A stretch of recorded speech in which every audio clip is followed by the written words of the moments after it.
Okay okay fine okay thank you. Anchor bolt செட்டிங்கில் ஒவ்வொரு இதுக்கும் டெக்னிக்கல் டேர்ம்ஸ்லாம் என்னென்னு தெரியும் தம்பி. அதுக்கு பேர் என்னப்பா? கீழே இருக்கிறது என்னது? ஆல்ரெடி கீழே ஸ்ட்ரக்சரல் பிரகாரம் நம்ம கீழே இருக்கிறது என்னது? புட்டிங்கு. புட்டிங்கு மேலே வரது வந்து என்ன சொல்லுவீங்க நீங்கள் யூஸ்வலாக?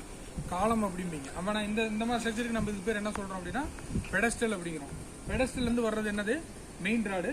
அதுக்கு மேலே வந்து ஆங்கர் போல்ட்ஸ் ராடு இருக்குது. ஆங்கர் போல்ட்ஸ் ராடுக்கு மேலே அந்த அரெஸ்ட் பண்ணுறதுக்காக என்ன வச்சிருக்கோம்? நம்ம சேனல்ஸ் வந்து வச்சிருக்கோம். ஆக்சுவலாக பேஸ் பிளேட் வைக்கணும், சேனல்ஸ் வந்து வச்சிருக்கோம்.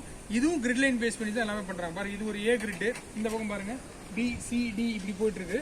ஸோ இந்த பக்கம் பார்த்தீங்கன்னா alphabetical grid plus numerical grid ரெண்டையுமே நம்ம யூஸ் பண்ண போகிறோம் நம்ம. சரிங்களா? அப்போ ஆல்ஃபபெட்டிக்கல் கிரிட்டும் நியூமரிக்கல் கிரிட் ரெண்டு மீட் ஆகிற பாயிண்ட் தான் அந்த கன்ஜெக்ஷன் பாயிண்ட்ல வச்சு நம்ம பண்ண போகிறோம். இதை நம்ம சர்வேல என்ன மெத்தடில் யூஸ் பண்ணுறோம் அப்படின்னு சொல்லி பார்த்தீங்கன்னா டிஃபைன் பேஸ் லைன் அப்படின்னு சொல்லி சொல்லுவோம். பாயிண்ட் ப்ரொஜெக்ஷன் அப்படின்னு சொல்லிட்டு சோக்கியாவில் படிச்சிருப்பீங்க. ரெஃபரன்ஸ் லைன் சொல்லிட்டு எதில் படிச்சிருப்போம்? லைக்காவில் வந்து படிச்சிருப்போம். ஸோ அந்த ரெஃபரன்ஸ் லைனை பேஸ் பண்ணி லைன் ஆஃப்செட் மட்டும் கொடுத்து நம்ம வந்து பண்ண போகிறோம். ஓகே, அது எப்படிங்கிறது நம்ம அப்புறம் அடுத்த இன்னொரு இதில் பார்க்கலாம்.